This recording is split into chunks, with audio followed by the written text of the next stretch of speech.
This is a donut. It is very sweet and very good.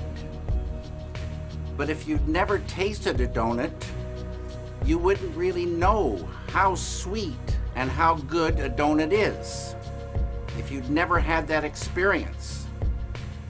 Transcendental meditation is like that. Transcendental meditation gives an experience much sweeter than the sweetness of this donut.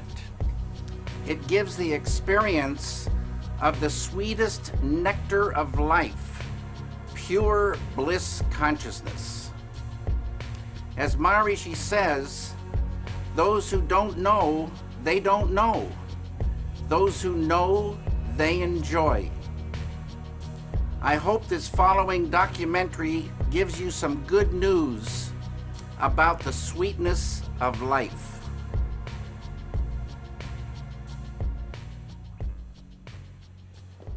Donc, on tourne en fait là, hein, donc tout va bien. So, David, the Maharishi teaching in your life. Are we rolling? We are rolling. Oh, okay, okay. The Maharishi teaching in your life, how did it all start? Can you tell us the story? Yes.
Would you like a felt tip?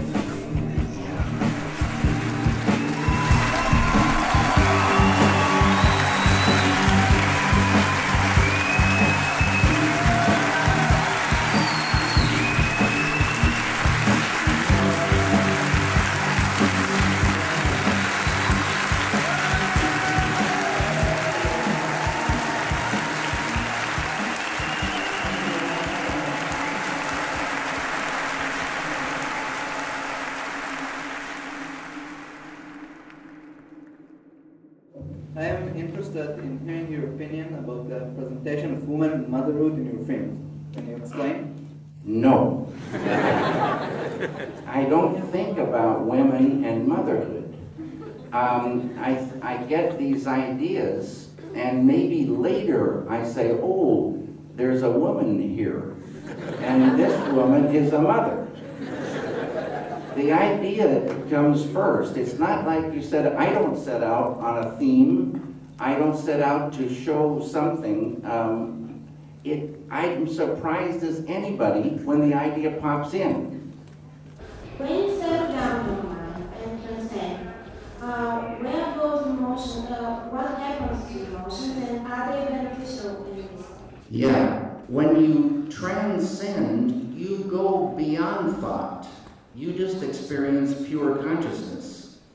It's like silence, but lively silence. It's like dynamic. And when you come out of there, the dive in is like that, but when you come out, the splash of that diving in is bliss. Bliss. Bliss is also intelligence. Bliss is love. Bliss is energy, because it's one thing. But you feel it as intense happiness. And your mind can sing with bliss. So it's two things. It's emotion and intellect, you know, just sort of singing in bliss. And all these emotions that are positive in life just get more intense.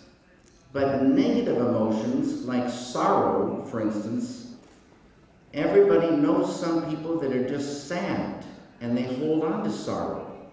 Let them start diving within and experience the big ocean of bliss, happiness, and that sorrow will lift away.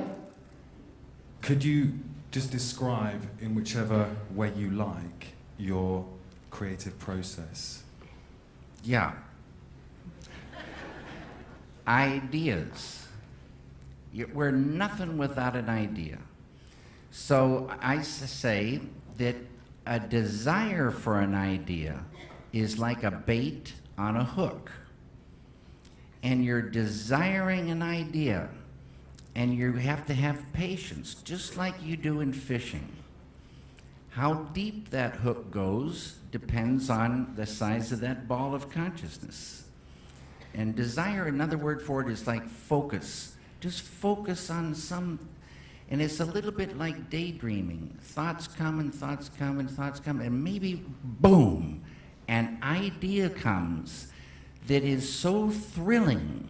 You've caught a little purple fish with red fins and little dancing speckled eyes.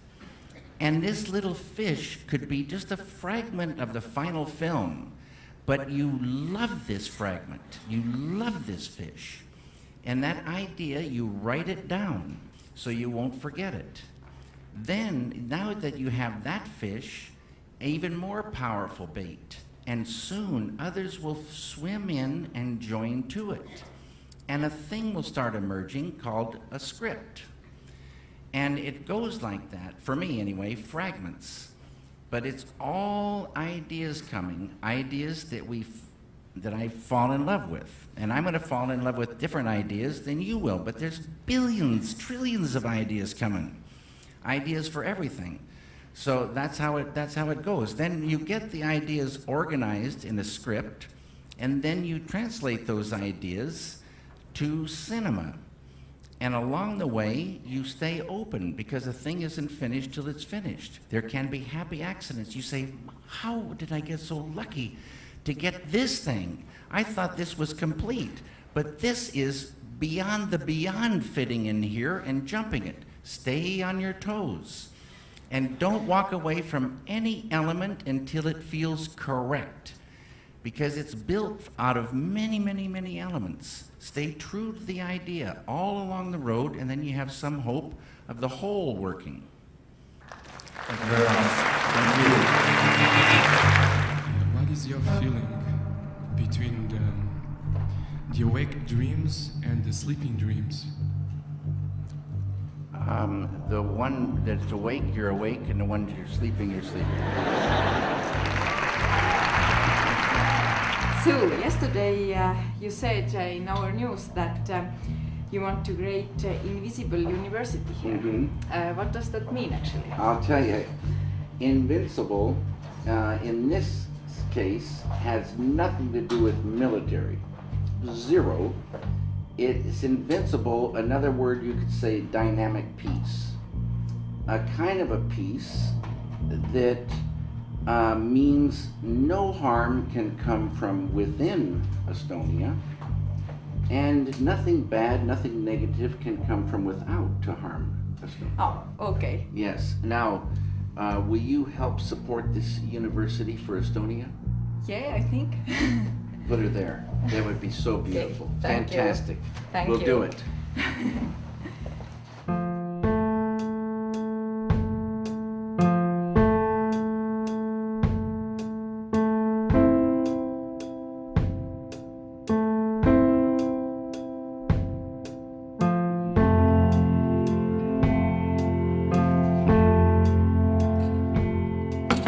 Okay. This here represents the surface of life. Surface. And we see surfaces, surfaces. And about 300 years ago, scientists, they started wondering what was this wood, and what was this metal, and what was it really? So they start looking into matter. So this side is matter, and this side is mind. Mind and matter. And the scientists, well, they discovered molecules. Deeper they went, and they discovered these atoms. And like I say, they thought that was the smallest particle for a long time. All these things we learn about in school. They went deeper, and they find inside the atoms these little electrons and neutrons and protons. And they went deeper and deeper and deeper, smaller and smaller particles, smaller and smaller particles. They found 4 forces.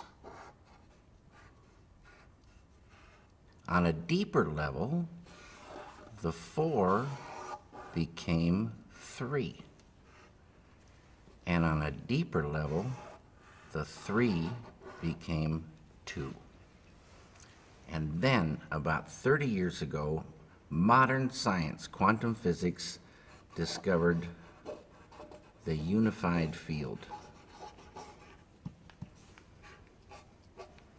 The unity of all the particles and all the forces of matter, of creation. Not only did they discover the unified field, but they found that everything that is a thing emerges from this field of no thing. Unmanifest it is. Unmanifest. It is no hyphen thing, but all things come from it. Anything that is a thing has emerged from this field of unity. It's oneness. The scientists know this exists, but if they wanted to get there, you can't get there. It's unmanifest. You can't walk into this field. But any one of those scientists could practice a technique, transcendental meditation, which, remember, true happiness is not out there. You're given a mantra, a very specific sound, vibration, thought. Very specific. It needs to be life-supporting at all deeper levels. And that mantra that you're given, that Maharishi gives, the key that opens the door. The mantra turns the mind within. turns the awareness within, and you naturally dive. Why is it natural? Because each deeper level of mind and each deeper level of intellect has more happiness. And the deeper levels of mind and deeper levels of intellect correspond to deeper levels of matter. At the borderline of intellect, you transcend. Transcend is the key word. It means to go beyond. You're going beyond field of relativity, duality, experiencing oneness. Pure, unbounded, infinite consciousness.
That's a very great question. Very great question. The analogy for that is they say negativity is just like darkness. And so you look at darkness and you say, wait a minute, darkness isn't really anything. It's the absence of something. So it doesn't matter how dark the night has been, when the sun comes up, automatically, without trying, the sunlight removes the darkness. Sunlight doesn't remove negativity, but this light of unity removes negativity just like sunlight removes darkness.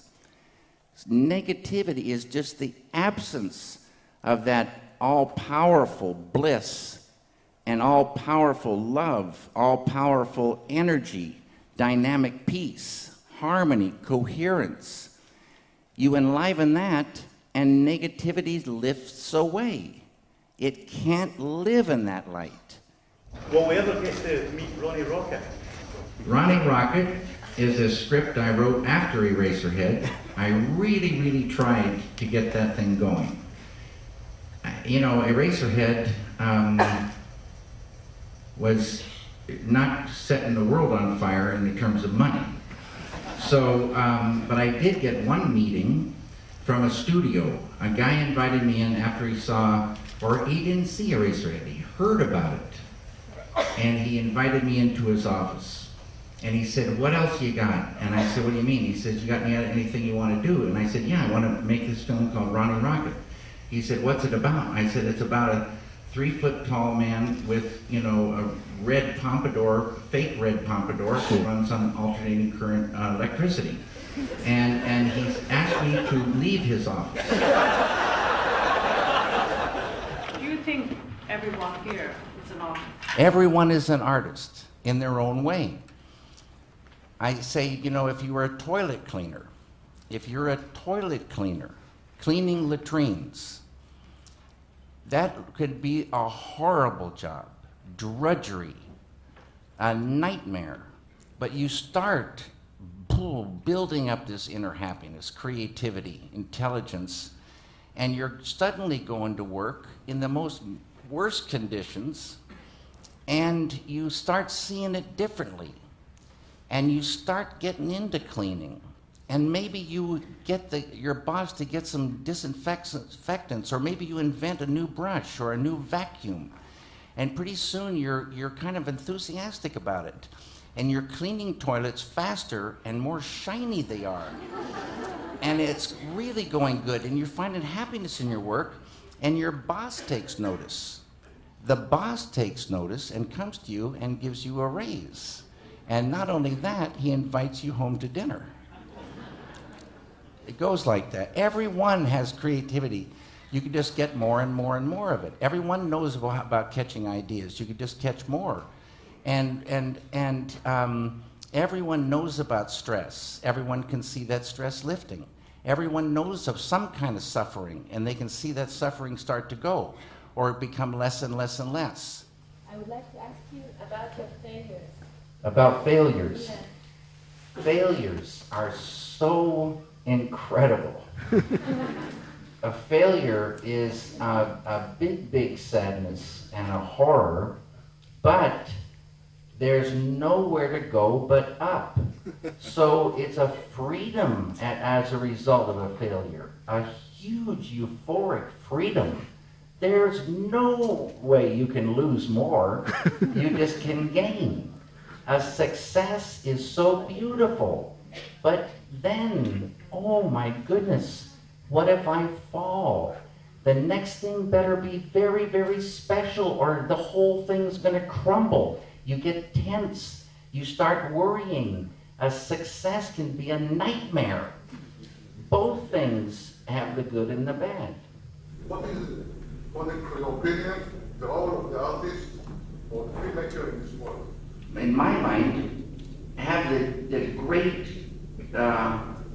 privilege and euphoria of translating ideas, and ideas that can create a world that people can go into and have an experience. Here's a theater, and you're going along in your world, and you stop in, and you sit, and the screen is giant, and the sound is good, but the lights are on now, and people are still seating. And then suddenly the lights dim, and the curtain opens, and the thing begins, and we can go into another world, and it only exists there because of that film. It's a magical, beautiful thing. Take people into another world and give them experiences. Take yourself into that other world and give yourself an experience. It's a magical medium. That's the role, to make new worlds. Could you kindly reveal how did you create the baby creature in Eraserhead? You must know, I never talk about the baby. This consciousness has qualities: infinite creativity, intelligence, energy, love, power, and bliss. Dynamic peace. Always been there, never had a beginning, it is and it will be forever. Unbounded, infinite, eternal, immutable, immortal consciousness, fullness. Any human being can experience this easily and effortlessly with Transcendental Meditation. Transcendental Meditation is just a vehicle to get you here. When you experience this level, you enliven it, and it grows in the individual. So if you started with a ball of consciousness this big, everyone has consciousness. Consciousness is the way to understand consciousness. If you took it away, you'd see what it really is. If there wasn't any consciousness, we wouldn't exist. And if we did exist, we wouldn't know it. It's the I amness of life. It is life itself.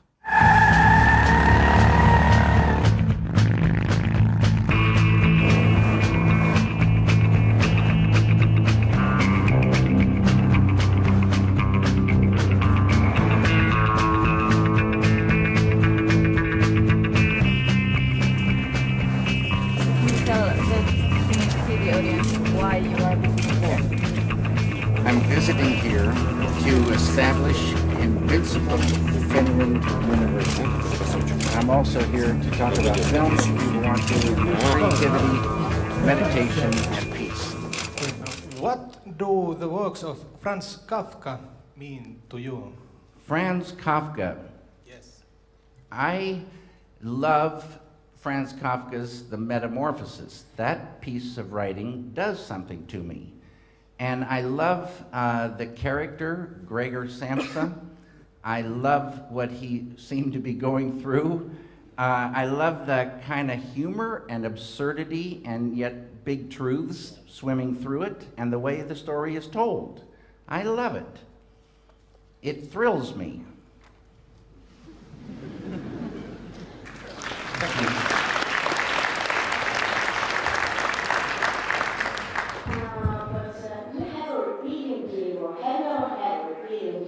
Yes, I did have a repeating dream.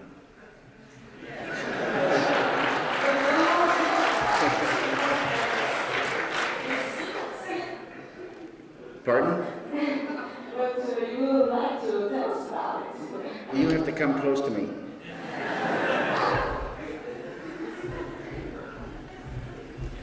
Okay, now you stand, right there.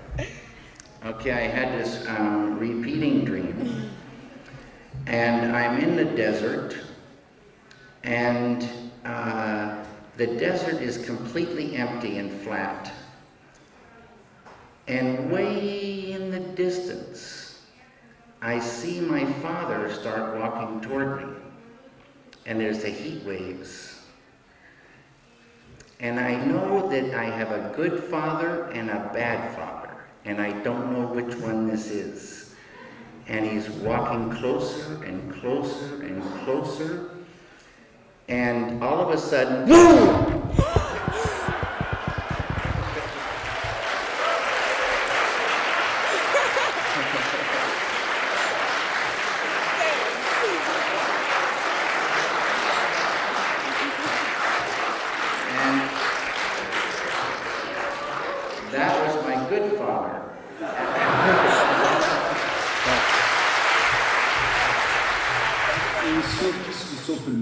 Afeta a criação de modo negativo. Como o senhor explicaria que artistas como Van Gogh e Artaud, por exemplo, produziram uma obra tão genial tendo sofrido tanto? Se eles meditassem, isso poderia desequilibrar a genialidade de suas obras? This is a very beautiful, important question. And this is part of the myth, I think. Van Gogh did suffer. He suffered a lot, but I think he didn't suffer while he was painting. He went out to paint because he loved to paint, and it might have been one of the happiest, only happy times in his life when he was painting. It was so thrilling for him to be painting, but he didn't need to be suffering to do those great paintings. And I know Van Gogh would have been happier if he'd been able to transcend, dive within. And I know his work would have been as good, better, or even better than good. It stands to reason. The more you suffer, the less you want to create. If you're truly depressed, they say you can't even get out of bed, let alone create. If you're truly angry, occupies the whole brain, poisons the artist, poisons the environment, little room for creativity. And I use this example. If you have a splitting headache, and you have nausea, you're vomiting, and you have diarrhea on top of that, how much work are you going to be doing, and how much are you going to enjoy it? Give the person a technique to lift that sickness, lift that negativity, and enjoy life.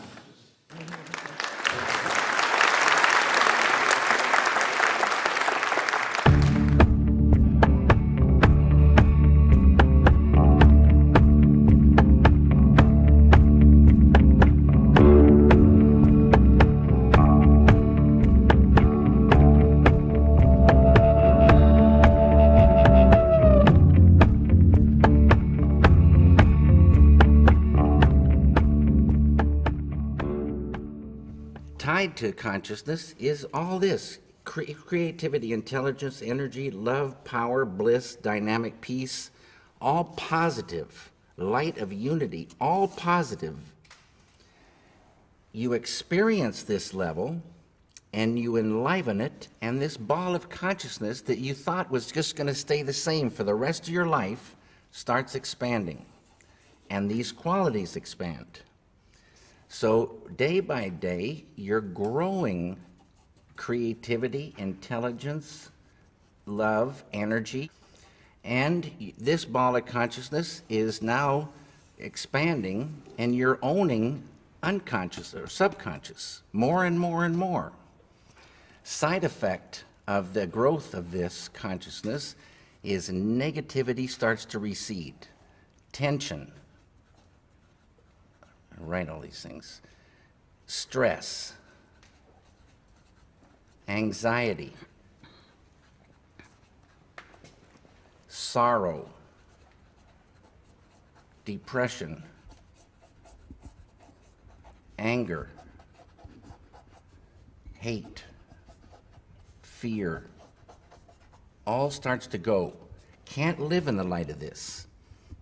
In schools, when there's stressed anxiety, horror stories, depression, so many people on pharmaceutical drugs, suicides, shootings, stabbings, you give a student this technique.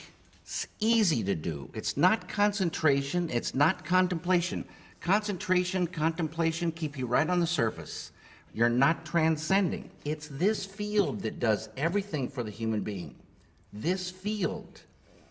And you experience this field when you really get there and transcend. This is transcendental consciousness. It's, you know, there's so many names for this field. The Tao, Kingdom of Heaven, all these names for this one field, the absolute, totality. In Vedic language, this field is called Atma. A-T-M-A, means the self, with a capital S. Know thyself. Get there. Know it by being it. Unfold it. And what you're doing is unfolding your full potential as a human being. Your full potential of the beautiful human being is called enlightenment. And people can unfold their enlightenment.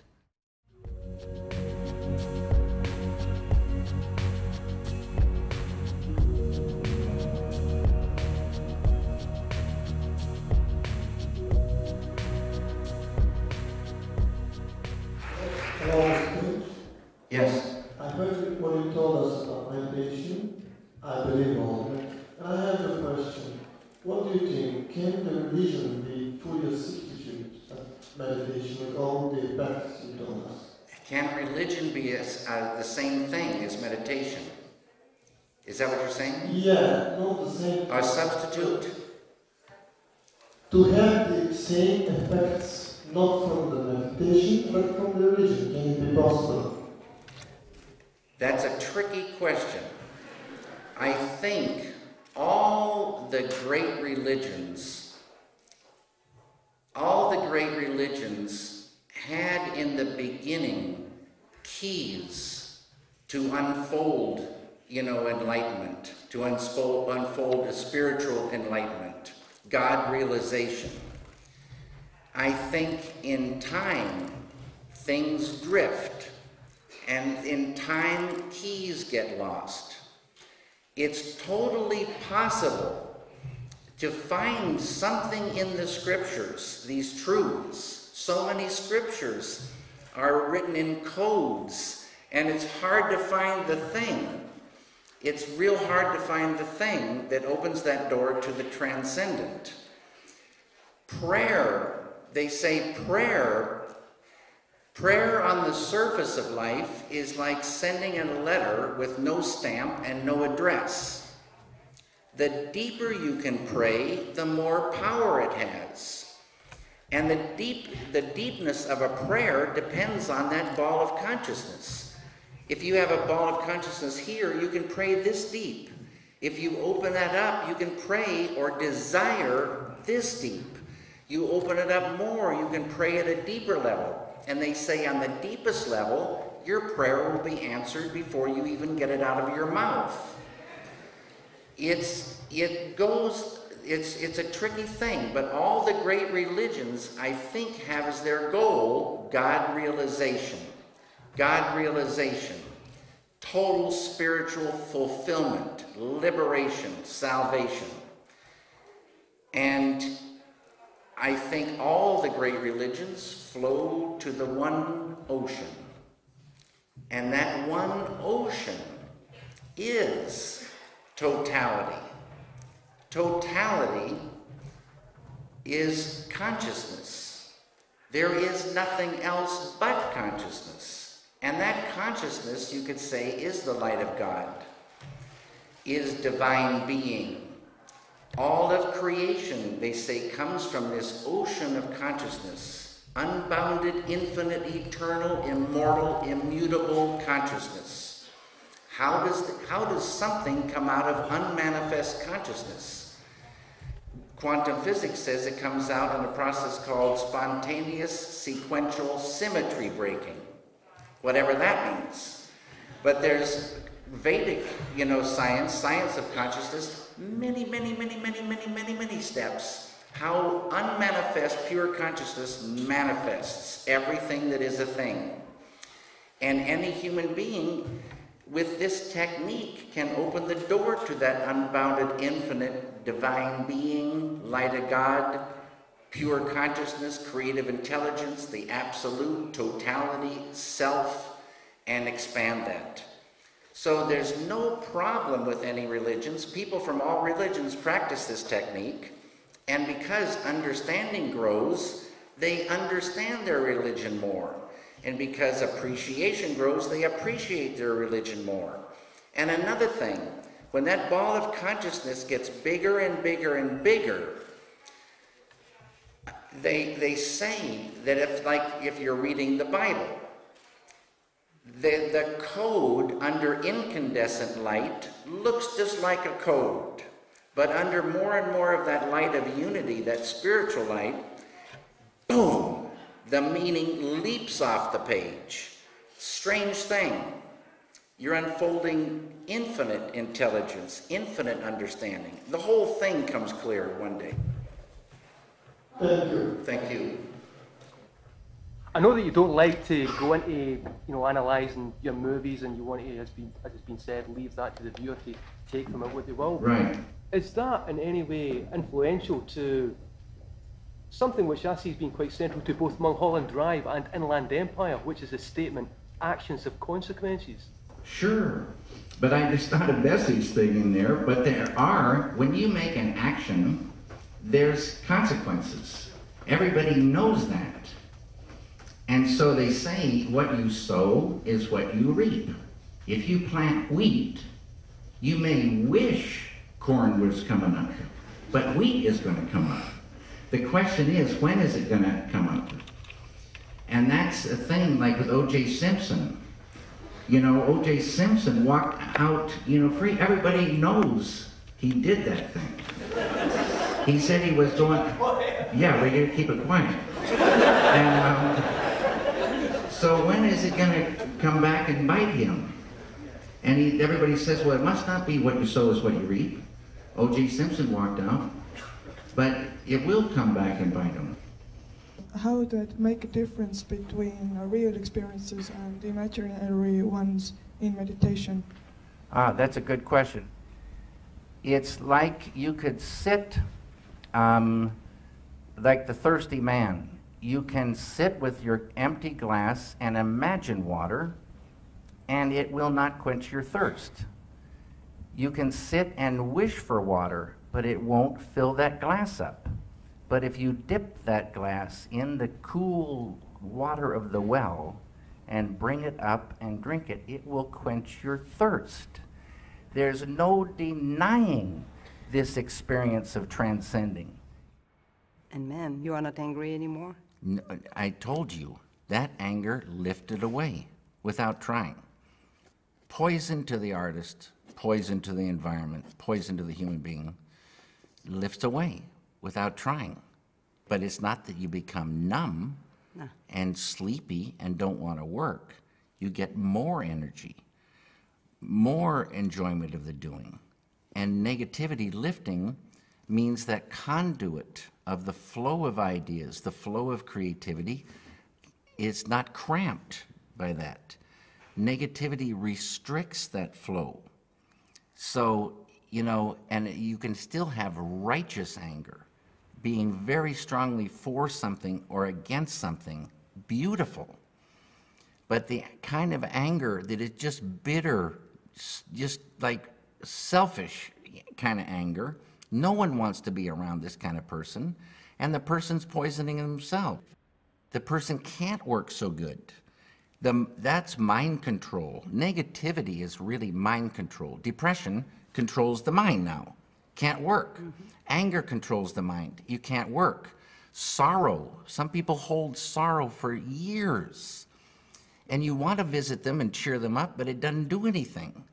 You get them the chance to transcend and watch what happens. Sorrow will lift away. They'll be back on the road.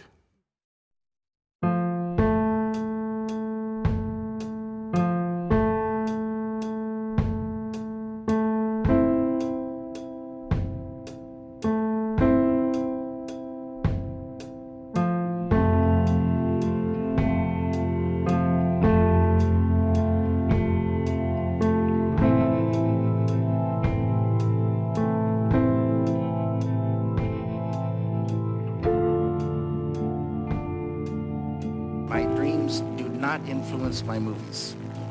But I love, as I say, dream logic. Dream logic is so beautiful.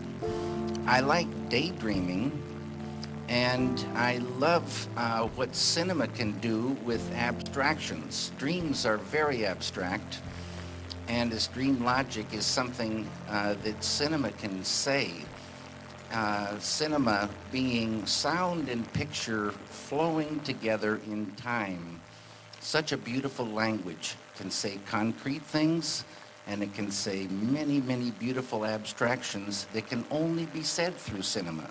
Things that conjure a thing in a person that is only conjured from this beautiful language. How did the monkeys become human? How did the monkeys become human? Yeah. This is what I've heard. They graduate.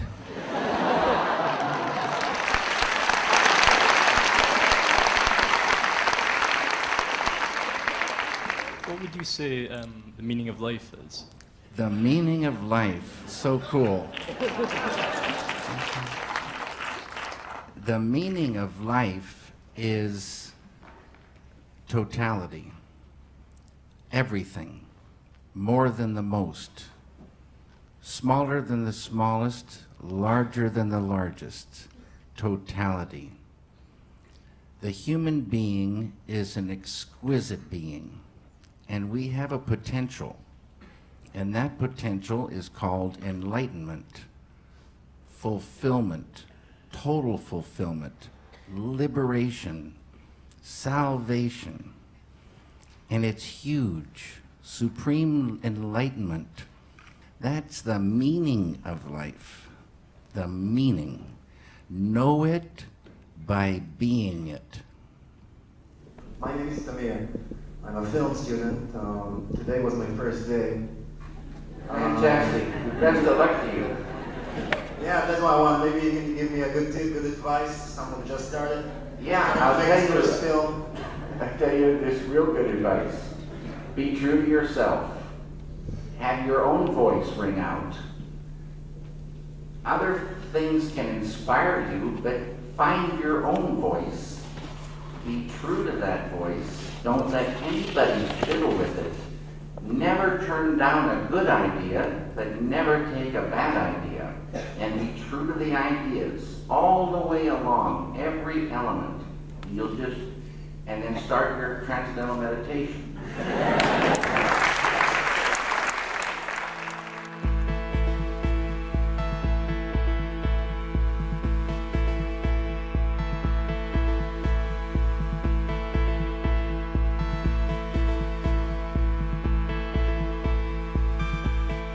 I've just made the the little leaflet that has been given around, and it says that you've just returned from a 5-day visit to Israel.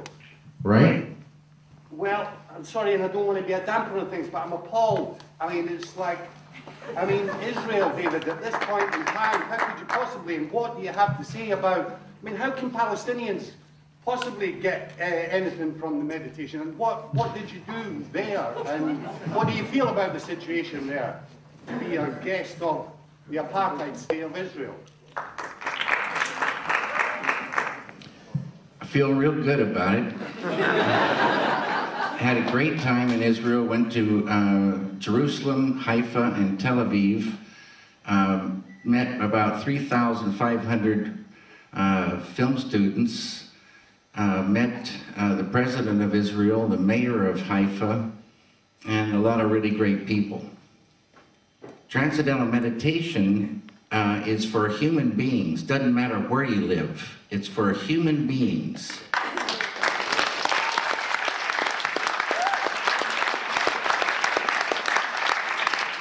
Hello, sir. While I was watching Inland Empire, at the beginning I felt that I was struggling to understand the movie. Yeah, a common occurrence. And then I felt that it was because I was trying to make it understandable for my conscient part of the brain. And then I thought, well, I'll quit that, and I'll just let it through into my unconscious part of the brain. And suddenly it all makes sense.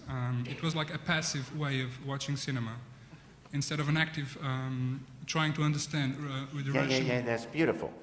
So beautiful. What do you have to say about that? Okay. Are you making movies for the unconscious from now on? No, if it's unconscious, you don't know it. And so, that's where meditation comes in. Because we're all on the surface of life, and we all have consciousness, but we don't all have the same amount of consciousness. The potential for the human being is infinite consciousness, enlightenment. If you take this mental technique, you get a mantra. Maharishi's mantra turns the awareness within, and you naturally dive through subtler levels of mind, intellect, and you reach the border of intellect, and you transcend, and you experience the unbounded, infinite, eternal ocean of consciousness. When you transcend, boom, you're there. It's a field of infinite happiness, bliss they call it, infinite intelligence, infinite creativity, infinite love, infinite energy. You experience this, and the experiencing of it enlivens it, you infuse it. And whatever ball of consciousness you had at the beginning starts to expand, and all those positive qualities start to expand. And when consciousness expands, you're literally making the unconscious conscious. Now, when thoughts come up, you can catch them at a deeper level. Expand the consciousness, catch thoughts, ideas at a deeper level. Huge thing for the artist. Ocean of all-knowingness. You infuse that, intuition grows. What was happening to you, and I think, in the thing, is that you just started feel-thinking, not intellectualizing, but intuiting a thing. So the experience comes, you don't get, the intellect will take you only so far. You were intuiting. Now, for the artist, intuition is the #1 tool. If it was just intellectual, you could get it in a book. But intuition is a thing. It's more than emotion. It's more than just a gut thing. It's a kind of knowing. Knowing when something isn't correct, knowing how to make it correct. Taking in information and knowing what it is. So beautiful. You practice transcendental meditation, right? And you're a proponent. You support that. Do you think that other forms of meditation are just as valid as well to anybody who's interested in meditation? That just meditating is in itself the most important thing, rather than what type of meditation it is? I'd like to say they're all the same and anyone is fine, but I don't believe that. There's The key to me is transcend. Transcend. Experience the deepest level of life. All forms of legitimate meditation have as their goal enlightenment. Like they say, all roads lead to Rome, but some are dirt roads, some are two-lane highways, some are stone roads, and there may be a superhighway to Rome. The thing is, it's not transcendental meditation, it's this field that does everything. But transcendental meditation from the first meditation will get you to this field. Now, there's brain research. And this is what's going to separate, the different forms, because you can hook yourself up to an EEG machine, start your practice, and see what it does to the brain. Because the only experience in life that lights up the full brain is truly transcending. If you meditate in a form of concentration, that part of the brain will be lively and bright and fine, but no transcending. Maharishi gives entry to the transcendent easily, effortlessly. It's not a trying meditation. You will transcend your first meditation and everyone after that. It's a miracle, it's a blessing.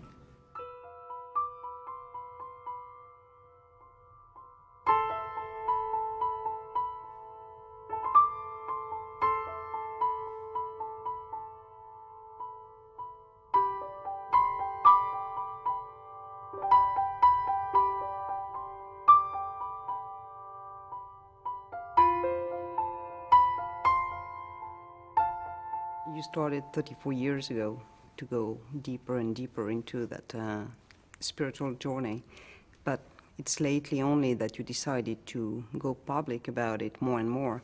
What was the ignition point, or in your life or in the world, that made you want to talk about it? What happened? This right here, Water the Root Peace Creating Group. This one here, I don't know where over there.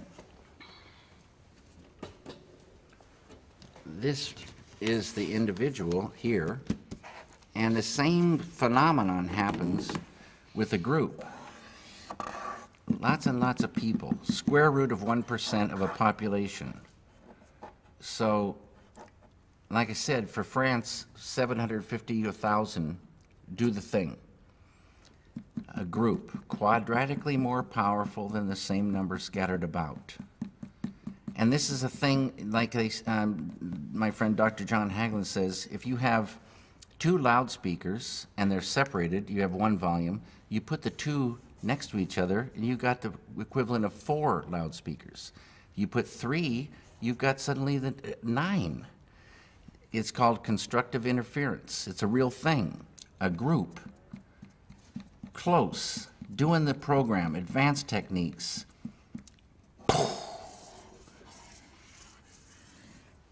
Day by day. Just like when you want to get electricity to the people, you build a power plant, generate that electricity, and they get it.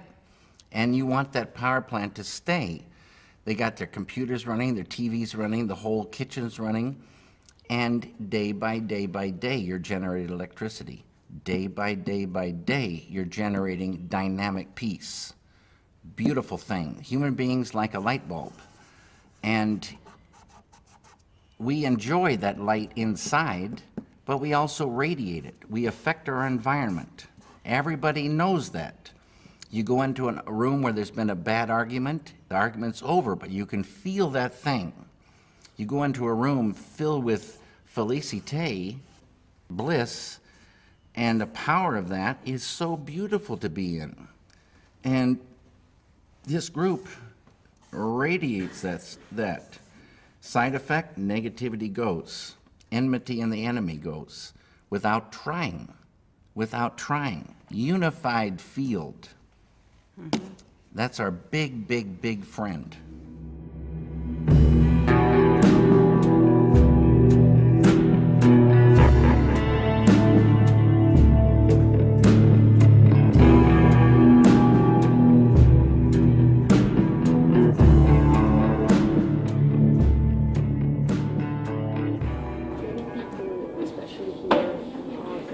this kind of movement, this kind of meditation with the word sect.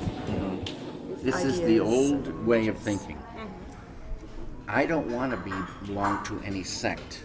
I'm an artist. I don't want to be part of any kind of sect. It's not a sect. It's a technique that fuels all fantastic things. And I don't want another religion. This isn't a religion. It's a technique that opens the door to the transcendent, and it can be proven now that it does open the door to that. All these misunderstandings, you know, nobody is getting rich. Huge amounts of money are being spent to help humanity. Maharishi has two goals: enlightenment of the individual, peace on earth. Unbelievable.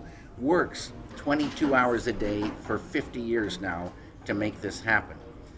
It's absurd to think about it any other way. Absurd. It's just a lack of knowledge. What are your feelings about Quakerism? Quakers are beautiful. Mel Brooks once said, "Do you know, David, what the difference between a Quaker and a shaker is?" And I said, "No, Mel, I don't." He said, "Well, a Quaker will come into a room like this.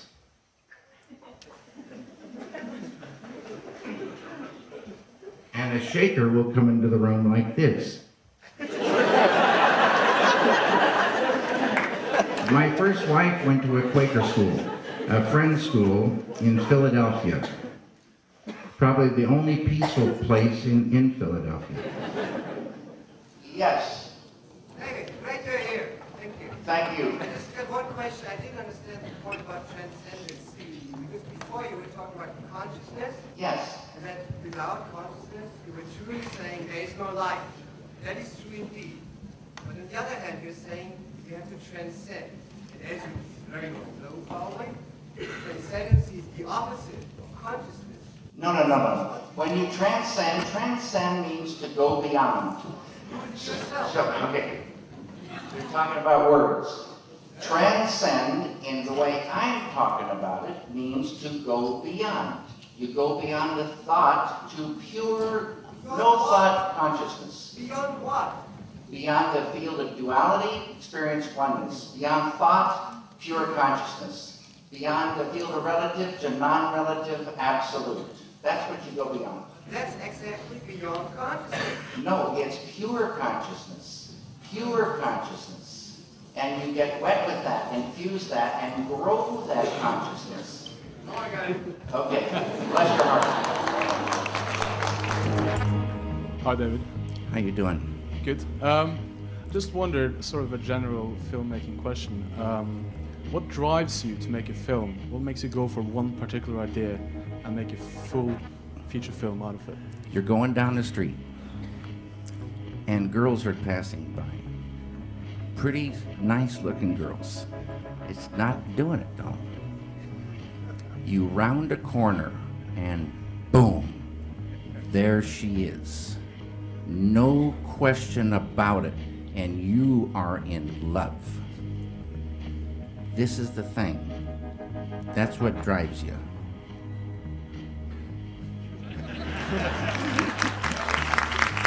Thank you. You bet. And this is all the thing tied to peace. It gets to the point where you couldn't hurt another human being. It would be like hurting yourself. This is the way it is supposed to be. It's not the way it is, but it would be so beautiful. But the key is there. This feeling, it just grows, and it's real. It's much more real feeling than our world, which is pretty much an absurd joke when, you know, somebody is blowing children's heads off in the name of peace. It's a sadness. It's the old way. And now there is a new way to real peace. And nothing to do with killing. And so it's reached a point where you just wouldn't ever think to hurt another human being.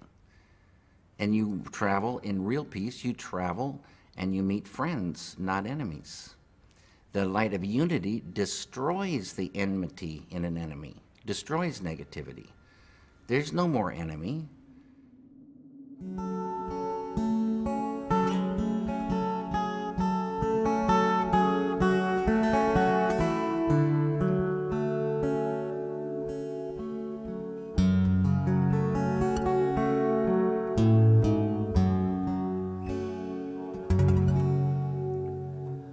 How blessed the forest with birdsong.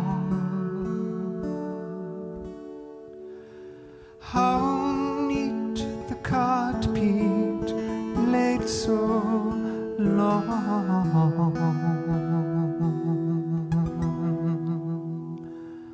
I felt like a grain on your sun. I felt like a seed on your land. I felt like a tide left me.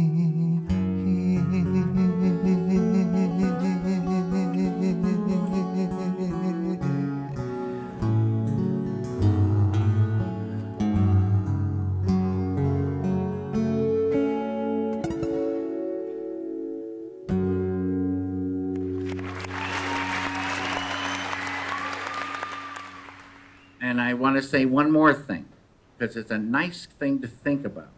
If you hear of a light bulb that does not remove darkness, you have not heard of a light bulb. If you hear of a peace plan that does not remove negativity, you have not heard of a real peace plan. This removes negativity. Real peace is not just the absence of war, it's the absence of the seeds of war, negativity. You want real peace, enliven this field of unity. There's an analogy. If the world is like a tree, we see that the tree is not in the greatest shape. The leaves are turning yellow and they're turning brown. The branches are drooping. The tree is not healthy. Up till now, we've been trying. We chase one leaf at a time, try to make it green. Surface cures, surface cures. As soon as maybe we get one leaf green, 6 more leaves behind us are turning yellow. It's a never-ending horror story. They say the experienced gardener doesn't worry about the leaves. Get it from the source, get it to the roots, the deepest level. Bring that nourishment from the deepest level. Unified field, always been there, infinite, eternal. Get it from there, bring it up. Automatically, the whole tree comes up to perfection. It's a never-ending story because a piece on the surface, it doesn't address the seeds of war. All that hate, all that anger, all that sorrow, despair, tension. It's a piece of paper.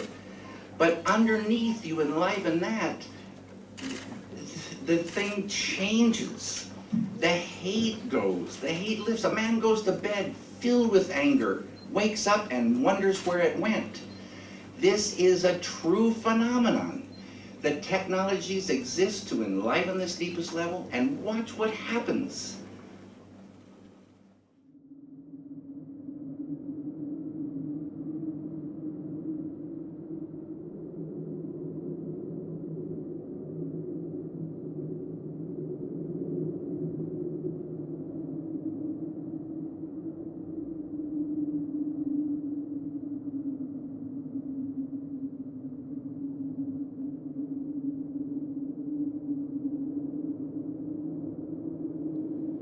This wind represents ancient and eternal.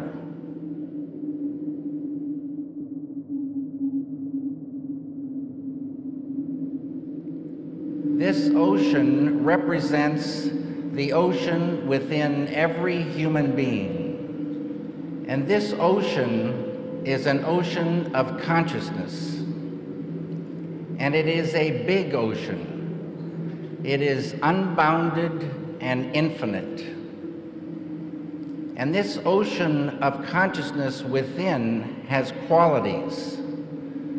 So it is an ocean of infinite intelligence, creativity, happiness, known as bliss, infinite universal love, energy, dynamic peace. When a human being, any human being, dives within and experiences this ocean, swims in this ocean, life gets better and better and better. This is the within that they've always been talking about throughout time. Ladies and gentlemen, change truly begins within.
Cappuccino time.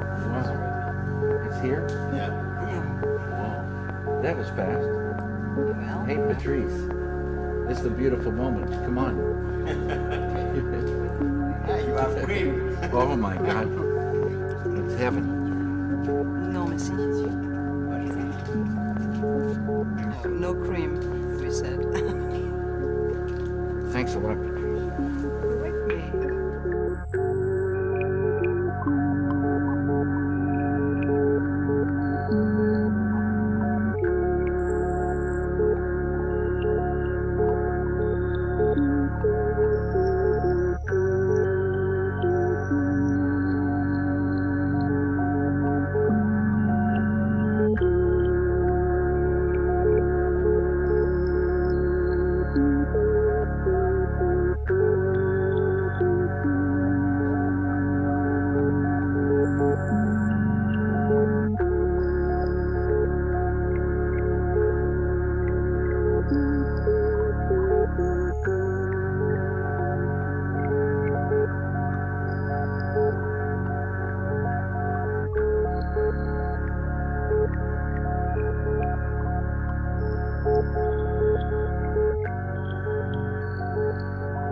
I hope you enjoyed this documentary.